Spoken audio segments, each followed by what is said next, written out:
নির্বাচনকে পিছিয়ে দেওয়া, জনগণের যে অধিকার সেই অধিকার থেকে জনগণকে বঞ্চিত করা এবং ভোটের অধিকার থেকে বঞ্চিত করবার একটা পায়তারা শুরু হয়েছে। এখানে আমাকে ব্যক্তিগতভাবে আক্রমণ করে তো আসলে লাভ নেই। আদালতের যে আইনি লড়াই সেটা লড়তে হবে এবং যে জটিলতাগুলো আছে সেই সংক্রান্ত আমরা আইন মন্ত্রণালয়ের মতামত চেয়েছি। আইন মন্ত্রণালয় যেহেতু এক্ষেত্রে বিশেষজ্ঞ, তাদের মতামতের ভিত্তিতে হয়তো আমরা একটা সিদ্ধান্তে পৌঁছতে পারবো। ঢাকা দক্ষিণ সিটি কর্পোরেশনের মেয়র পদে বিএনপি নেতা ইশরাক হোসেনকে বসানোর দাবিতে নগর ভবন অবরুদ্ধ করে কয়েকদিন ধরে বিক্ষোভ চালিয়ে যাচ্ছেন তার সমর্থকেরা। জনগণের ভোটে নির্বাচিত হওয়ার পরেও যাকে ঢাকার মেয়রের দায়িত্ব দেওয়া হয়নি, সেই ছেলেটি ইন্ডিয়ান ইশরাক। আসসালামু আলাইকুম দর্শক, নতুন একটা নিউজে আপনাকে স্বাগতম। প্রিয় দর্শক, উপদেষ্টা আসিফ মাহমুদের পদত্যাগ দাবিতে তোলপাড় দক্ষিণ সিটি কর্পোরেশন, ভোগান্তিতে অসহায় জনগণ। হঠাৎ করে কেন ফুঁসে উঠছে আসিফ বিরোধী আন্দোলন? কি চলছে রাজনীতির অন্দরমহলে? এদিকে গায়ের জোরে ইশরাককে মেয়র পদে বসাতে চাইছে বিএনপি। সাবধান করে একই বলল উপদেষ্টা আসিফ মাহমুদ। বেরিয়ে এলো চাঞ্চল্যকর তথ্য। অন্যদিকে নির্বাচন থেকে জনগণকে দূরে রাখতে বিভাজনের রাজনীতি চলছে বলে মন্তব্য করে বসলেন মির্জা ফখরুল ইসলাম আলমগীর, যা নিয়ে সাড়া ফেলেছেন প্রধান উপদেষ্টা ডক্টর মোহাম্মদ ইউনূস। বিএনপি আওয়ামী লীগ একে অপরের যমজ ভাই বলে কটাক্ষ করলেন হাসনাত আব্দুল্লাহ। কড়া জবাব শামসুজ্জামান দুদুর। আজকের ভিডিওটি খুবই গুরুত্বপূর্ণ। ভিডিওটি শুরু থেকে শেষ পর্যন্ত ধৈর্য সহকারে দেখে একটি লাইক দিয়ে সবাইকে শেয়ার করে দিন। আমাদের চ্যানেলে নতুন হলে চ্যানেলটি সাবস্ক্রাইব করে পাশে থাকা বেল আইকনে ক্লিক করে রাখুন।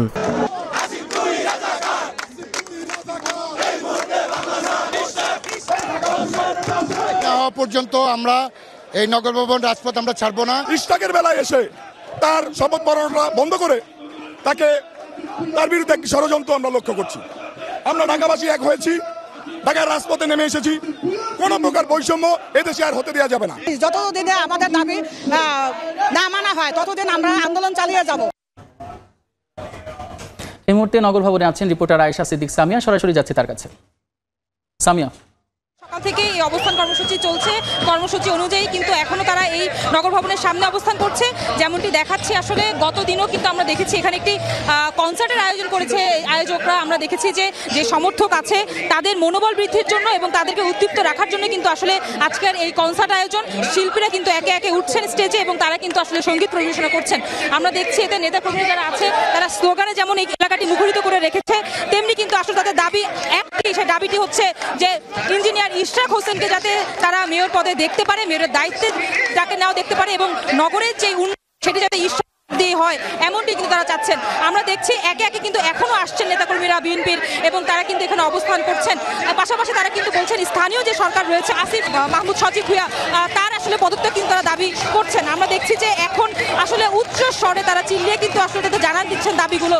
এবং আজকে তেমন কোনো ব্যানার আমাদের চোখে না পড়লেও আমরা দেখছি যে তারা কিন্তু বলছিলেন যে এই যেই দাবি তাদের যতক্ষণ পর্যন্ত আদায় না হবে, সরকারের পক্ষ থেকে যতক্ষণ পর্যন্ত কোনো বিবৃতি কিংবা কোনো আসলে এই দাবি মানা হচ্ছে এমন কোনো পজিটিভ তথ্য ততক্ষণ না দিবে, ততক্ষণ পর্যন্ত কিন্তু আসলে তারা এই দাবি চালিয়ে যাবে বলে আমাদেরকে জানিয়েছেন। তো আমরা জানাচ্ছিলাম আসলে নগর ভবনের সামনে যেই জনবহুল অবস্থা সেটিরই সর্বশেষ তথ্যাবলী আসলে দেখাচ্ছি যে এই এলাকাটিতে কিন্তু মানুষের যে ঢল সেটি কিন্তু আগের থেকে বেড়েছে। সকাল 10টার পরেও কিন্তু তারা আসছেন এবং এখন পর্যন্ত চলছে। কর্মসূচি কিন্তু চলবে আজ বিকেল পর্যন্ত। আমরা জানবো যে আসলে তাদের দাবি আজ শেষ সময়ে এসে আসলে কতটুকু দাবি আদায় হচ্ছে। আমরা আসলে দেখছি যে এখানে মানুষ রাস্তায় বসে পড়েছে এবং আশেপাশের যে সড়কের যান চলাচল আছে সেটি কিন্তু আসলে বন্ধ করে দিয়েছে এই নেতাকর্মীরা। এর ফলে আশেপাশের সড়কগুলোতে কিন্তু যানবাহনের মাত্রা বেড়েছে এবং সেটি স্থবির অবস্থায় আছে। তো এই ছিল নগর ভবনের সামনে থেকে এই ইশরাক হোসেনের মেয়র পদে যেই দাবির যেই তারা তুলেছিল সেটি কিন্তু আমরা জানাচ্ছিলাম আপনাদের সেই খবরাখবর নগর ভবনের সামনে থেকে। আসিফ মাহমুদ সজীব ভুঁইয়া অথবা এনসিপির নেতৃবৃন্দ ওনারা কোনোভাবেই চাবেন না যে ইশরাক ঢাকার মেয়র হোক। এর ভিতরের কারণটা আসলে কি? এর ভিতরের কারণ হচ্ছে এনসিপির যে নেতারা আগামীতে নির্বাচন করতে চান তাদের বেশিরভাগ নেতারাই ঢাকা ইলেকশন করতে চান। এখন তারা যে ঢাকা ইলেকশন করবেন, ঢাকা ইলেকশন ইশরাক যদি মেয়র হয়ে যায় তাহলে বিএনপির প্রভাব বলায় আরো বিস্তৃত হবে, শক্তিশালী হবে। ওনারা ইলেকশন করবেন, জিতবেন তো দূরের কথা, ইলেকশনে প্রচারণা যে করবেন ঢাকার আসনগুলোতে সেইটাও তো করতে পারবেন না যে পরিস্থিতি দাঁড়িয়েছে। দেখেন, বাস্তবতা হলো এইটাই। কিছুদিন আগে আপনারা দেখেছেন না যে একটা তথ্য ভাইরাল হয়েছিল, ঢাকায় যে কাউন্সিলররা আছে, কমিশনাররা আছে, সেই কমিশনারদেরকে কিভাবে করে স্থানীয় সরকার মন্ত্রণালয়ে থেকে নিয়োগ দেওয়ার জন্য একটা প্রক্রিয়া করা হয়েছিল এবং এনসিপির কিছু নেতারা তারা নির্দিষ্ট একটা জায়গায় বসে কারা কারা এখানে সামনে ঢাকার এই জায়গাগুলোতে দায়িত্ব পালন করতে চান তাদেরকে ডেকে মিটিং করেছেন। শর্ত ছিল যে তারা সবাই এনসিপি করতে হবে। তার মানে কি জানেন? তার মানে হচ্ছে এইভাবে করে ঢাকা তো অত্যন্ত গুরুত্বপূর্ণ একটা জায়গা, হুট করে তো আপনি এখানে আপনার অবস্থান তৈরি করতে পারবেন না। তো অতীতে যারা এখানে মোটামুটি তাদের একটা অবস্থান তৈরি করেছিলেন এবং এনসিপির সাথে কাজ করবেন, এনসিপি থেকে যারা নির্বাচন করবেন তাদের পিছনে জনবল দিবেন, তাদের পিছনে মিটিং মিছিল করবেন, তাদের সাথে হয়ে কাজ করবেন, তাদেরকে আসলে এই জায়গাগুলোতে এই ওয়ার্ডগুলোতে কমিশনার হিসেবে তাদেরকে নিয়োগ দেওয়ার জন্য এনসিপি থেকে একটা প্রক্রিয়া হয়েছিল। কিন্তু সেটা ফাঁস হয়ে যাওয়ার কারণে তাদের সেই আশায় গুড়েবালি হয়ে গেল, সেই পরিকল্পনা আর বাস্তবায়ন হলো না। কিন্তু এখনো পর্যন্ত এনসিপির নেতারা স্বপ্ন দেখছেন যে তারা ঢাকার এই গুরুত্বপূর্ণ আসনগুলো থেকে তারা এমপি ক্যান্ডিডেট হবেন এবং এমপি হবেন। এখন বাধা হয়ে দাঁড়াচ্ছে যে যদি ইশরাক হোসেন এই জায়গায় মেয়র হয়ে যান তাহলে তাদের পক্ষে এটা আর বাস্তবায়ন করা সম্ভব না। দেখেন এদিকে যে বর্তমান প্রশাসক আছেন এজাজ সাহেব, উনি তো আগে এনসিপি করতেন, এনসিপির নেতা ছিলেন এবং ওনার বিষয়ে আমরা একটা গুরুতর অভিযোগ পেলাম যে উনি হিজবুত তাহরির করতেন এবং উনি গ্রেফতার হয়েছিলেন। তো উনার মতো একজন ব্যক্তিকে আপনি কিভাবে আপনি দক্ষিণ সিটি কর্পোরেশনের আপনি প্রশাসক হিসেবে নিয়োগ দেন? তার মানে দেখেন এখানে যারা এই দায়িত্বগুলো পালন করছেন, আজকে বলতেই হচ্ছে যে স্থানীয় সরকার মন্ত্রণালয়ের যিনি উপদেষ্টা আসিফ মাহমুদ সজীব ভুঁইয়া আমাদের একসময় সহযোদ্ধা আমার সাবঅর্ডিনেট ছিলেন, এখন আমরা আসলে হতাশ হচ্ছি। এটা তো ইশরাকের প্রাপ্য অধিকার না, তাকে তো জনগণ ভোট দিয়েছে, সাদাত হোসেন, এটা তো কোর্টের রায়। এখন আপনি বলতেছেন যে অবৈধ নির্বাচনের বৈধ মেয়র, আপনি রাজনৈতিক রেটরিক দাঁড় করাইছেন। এখন আপনি কি তাহলে কোর্টকে মানেন না?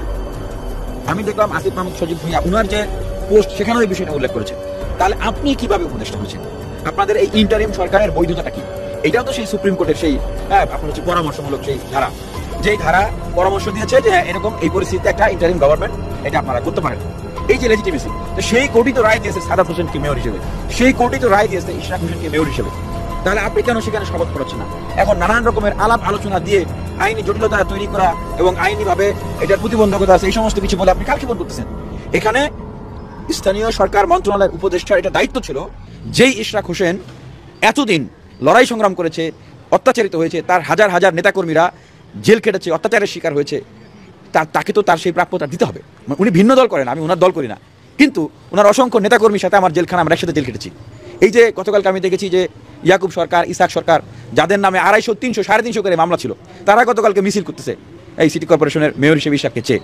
তো এটা 250, 300 মামলা খেয়ে এত বছরের পর বছর তারা অত্যাচারিত হয়েছে, তো তাদের রাজনৈতিক অধিকার, মানুষ তাদেরকে ভোট দিয়েছে, সেই অধিকার আপনি দিবেন না? এতটা কোণঠাসা যখন আপনি করবেন আর তারা বিক্ষুব্ধ হবে, এটা তো স্বাভাবিক ভাই। এটা অনেকের কাছে দৃষ্টিকটু লেগেছে যে এরকম অভ্যুত্থানের একজন প্রতীক বিপ্লবী নেতৃত্ব আসিফ মাহমুদ সজীব ভুঁইয়ার গলায় জুতার মালা এভাবে করে পরানো হয়েছে। আমি সেটাই বলছি যে একসময় যারা আমাদের সহযোদ্ধা ছিল, আমার সাবঅর্ডিনেট ছিলেন যারা, আমি তাদের সফলতা কামনা করি, তারা ভালো করুক ভবিষ্যতে, কিন্তু তাদের এই ধরনের অধপতন অথবা তারা ক্ষমতার লোভে, পয়সার লোভে বিপদগামী হবে, এটা কোনোভাবেই প্রত্যাশা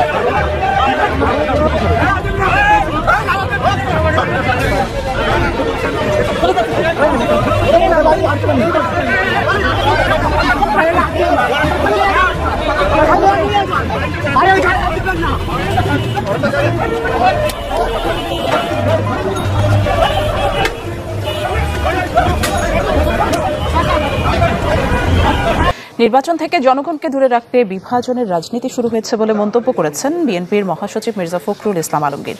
গুলশানে বিএনপি চেয়ারপারসনের কার্যালয়ে দলের যৌথ সভায় ভার্চুয়ালি যুক্ত হয়ে এই মন্তব্য করেন তিনি। সুপরিকল্পিতভাবে নির্বাচনকে পিছিয়ে দেওয়া, জনগণের যে অধিকার সেই অধিকার থেকে জনগণকে বঞ্চিত করা এবং ভোটের অধিকার থেকে বঞ্চিত করবার একটা পায়তারা শুরু হয়েছে। এবং আপনারা নিশ্চয়ই লক্ষ্য করেছেন যে বিভাজনের রাজনীতি আবার শুরু হয়েছে। এখানে গোত্রে গোত্রে যে বিভাজন সৃষ্টি করার চেষ্টা করা হচ্ছে। ইশরাক হোসেনের মেয়র হওয়া না হওয়ার বিষয়টি নিয়ে আদালতে বিচারাধীন থাকায় আইনি জটিলতা রয়েছে, তাই এই বিষয়ে তাকে অবাঞ্ছিত ঘোষণা বা দোষারোপ করা সমীচীন হবে না বলে মন্তব্য করেছেন স্থানীয় সরকার মন্ত্রণালয়ের উপদেষ্টা আসিফ মাহমুদ সজীব ভুঁইয়া। সাভারে যুব সমাবেশে যোগদান শেষে সাংবাদিকদের এমনটা বলেন তিনি। আইনি জটিলতা আছে এবং এখানে আদালতের বিচারাধীন বিষয় আছে। এখানে আমাকে ব্যক্তিগতভাবে আক্রমণ করে তো আসলে লাভ নেই। আদালতের যে আইনি লড়াই সেটা লড়তে হবে এবং যে জটিলতাগুলো আছে সেই সংক্রান্ত আমরা আইন মন্ত্রণালয়ের মতামত চেয়েছি। আইন মন্ত্রণালয় যেহেতু এক্ষেত্রে বিশেষজ্ঞ, তাদের মতামতের ভিত্তিতে হয়তো আমরা একটা সিদ্ধান্তে পৌঁছাতে পারবো। ঢাকা দক্ষিণ সিটি কর্পোরেশনের মেয়র পদে বিএনপি নেতা ইশরাক হোসেনকে বসানোর দাবিতে নগর ভবন অবরুদ্ধ করে কয়েকদিন ধরে বিক্ষোভ চালিয়ে যাচ্ছেন তার সমর্থকেরা।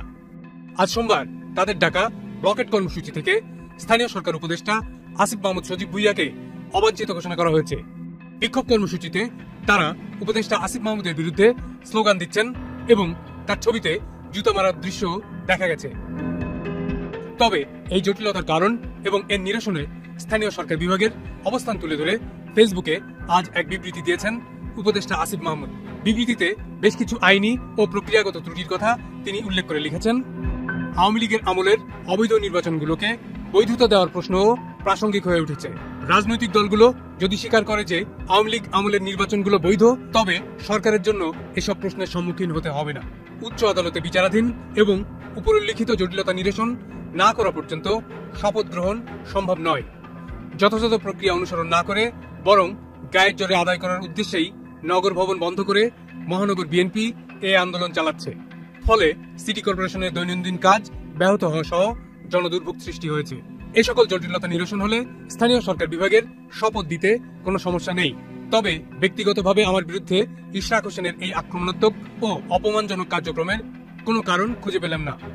আবার কেউ বলবেন না যে এটা সাধারণ জনগণ করেছে, কারণ বিএনপি এবং অঙ্গ সংগঠনগুলোর বিভিন্ন গ্রুপের নির্দেশনা এবং গোয়েন্দা সংস্থার তথ্য অনুযায়ী দলীয় নেতাকর্মীরাই কর্মসূচি বাস্তবায়ন করছে। এ বিষয়ে এনসিপির উত্তরাঞ্চলের মুখ্য সমন্বয়ক সার্জিস আলম তার ফেসবুকে এক দীর্ঘ স্ট্যাটাস দিয়েছেন। তিনি লিখেছেন, ইশরাক ভাইকে আমি চিনতাম সাদেক হোসেন খোকার ছেলে হিসেবে। যেদিন হাসিনার পুলিশের হাত থেকে বুক চিতিয়ে নিজের কর্মীকে ছিনিয়ে আনলেন, সেদিন থেকে ইশরাক ভাইকে আমি তার পরিচয় চিনি। এসব কথা লিখে তিনি প্রশ্ন তুলেছেন, বিএনপি তাদের জায়গা থেকে অসংখ্যবার বলেছে এবং এটাই সত্য যে বিগত 3টি জাতীয় নির্বাচন এবং অন্যান্য স্থানীয় নির্বাচনগুলো ছিল একপাক্ষিক, প্রশ্নবিদ্ধ এবং অবৈধ। যে নির্বাচন অবৈধ সেই নির্বাচনের মেয়র আমি কিভাবে হতে চাই, সেটা কিভাবে বৈধ হয়? তাহলে তো সেই নির্বাচনকে আমি বৈধতা দিয়ে দিচ্ছি। আরেকটা নতুন পরিস্থিতি, ভারতের যেমন প্রতিহিংসার রাজনীতি, আওয়ামী লীগের যেমন শাসনকালে প্রতিহিংসার রাজনীতি, এখনো আমরা সেই প্রতিহিংসার রাজনীতি দেখছি। জনগণের ভোটে নির্বাচিত হওয়ার পরেও যাকে ঢাকার মেয়রের দায়িত্ব দেওয়া হয়নি, সেই ছেলেটি ইন্ডিয়ান ইশরাক। কোর্ট এখন তার পক্ষে রায় দিয়েছে। এখন সম্পূর্ণ প্রতিহিংসা বশত, দেখবেন এই ব্যাকগ্রাউন্ড মধ্যে ছাত্রলীগ, লুটপাটে চূড়ান্ত করার লক্ষ্যে ইশরাককে ওখানে বসতে দেওয়া হচ্ছে। কোর্টের আইন যদি না মানা হয় তাহলে তাকে বন্য এবং ফ্যাসিস্ট বলা হয়। সরকার কি সেই লাইনে যাচ্ছে কিনা এখন চিন্তার বিষয়। আমি বেশি কথা বলবো না, আরেকটা আবালই বলবো, এতই ছোট যে এগুলো আবালের মতো কথা বলছে যে আওয়ামী লীগের কাছ থেকে টাকা নিয়ে বিএনপি রাজনীতি করে। বাবা, বিএনপি যখন রাজনীতি করছে তোমার বাপেরও জন্ম হয় নাই, তোমার তো জন্ম হয় না। বিএনপির কি দেখছো? বিএনপি যখন রাজনীতি শুরু করছে, বাংলাদেশের কৃষকের, শ্রমিকের, মেহনতি মানুষের উন্নয়নের নেতৃত্ব দিয়েছে শহীদ জিয়া রহমান। কইছিলা বাবা? কথা বলার আগে একটু চিন্তা করবা, কথা বলার আগে একটু ভাববা। আমরা ভেবেছিলাম তোমরা জাতীয় রাজনীতিতে এসে একটা কিছু হবা, কিন্তু আবালের মতো কথা বললে পরে তোমাদের সম্বন্ধে মানুষের ধারণাটা কোথায় যাচ্ছে একটু ভেবে চিন্তে দেখ। বিএনপি একমাত্র দল যেই দলের নেতৃত্বে এসে আপসীর নেত্রী যার মৃত্যু হতে পারত, 6 বছর জেলের মধ্যে সাজা খাটছে। তুমি কইছিলা বাবধন? বিএনপির বলো যে আওয়ামী লীগের টাকা দিয়ে রাজনীতি করছে। যদি বিএনপির লোকরা প্রস্রাব করে একমাত্র, তাহলে প্রস্রাবের তোরে ভেসে বঙ্গোপসাগরে গিয়ে পড়বে। সবকিছুর একটা সীমা থাকতে হবে। এমন কোনো কথা বলবা না যে কথার দায়িত্ব নিতে পারবা না। বিএনপি সম্বন্ধে যে অভিযোগ করছো, সেই অভিযোগের জবাব যদি বিএনপি শুধু থুতু ফেলে, সেই থুতুর মধ্যে তোমার খুঁজে পাওয়া যাবে না। সেই জন্য আমি বলবো, হিসাব করে কথা বলা, হিসাব করে চলা, আর গণতান্ত্রিক রীতিনীতি মানা। এটি যদি ব্যর্থ হও তাহলে ফ্যাসিস্টদের তুমি একজন হিসাবে নিজেকে চিহ্নিত করো। এই ধরনের প্রতিহিংসামূলক দৃষ্টিভঙ্গি নিয়ে রাজনীতি করা ঠিক হবে না। এদিকে মুক্তি পেয়ে স্বজনদের সঙ্গে ফিরে গেলেন নুসরাত ফারিয়া।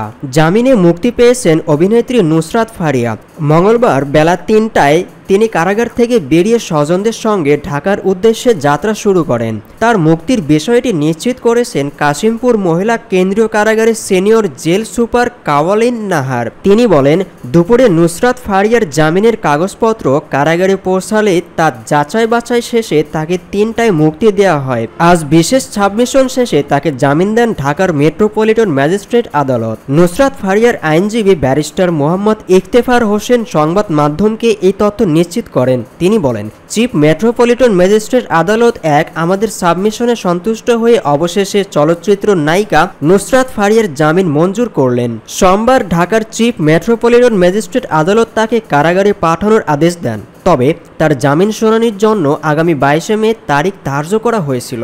গতকাল সকাল ৯টার দিকে নুসরাত ফারিয়াকে সিএমএম আদালতের হাজতখানায় নেওয়া হয়। তার ঘণ্টা খানেক বাদেই তাকে এজলাসে নেওয়া হয়। এরপর মামলার তদন্ত কর্মকর্তা ভাটারা থানার এসআই বিল্লাল ভূঁইয়া তাকে কারাগারে আটক রাখার আবেদন করেন। এই বিষয়ে শুনানি শেষে নুসরাত ফারিয়াকে কারাগারে পাঠানোর আদেশ দেন আদালত। পরবর্তীতে দুপুর ২:৩০টার দিকে তাকে ঢাকা থেকে কাশিমপুর মহিলা কেন্দ্রীয় কারাগারে স্থানান্তর করা হয়।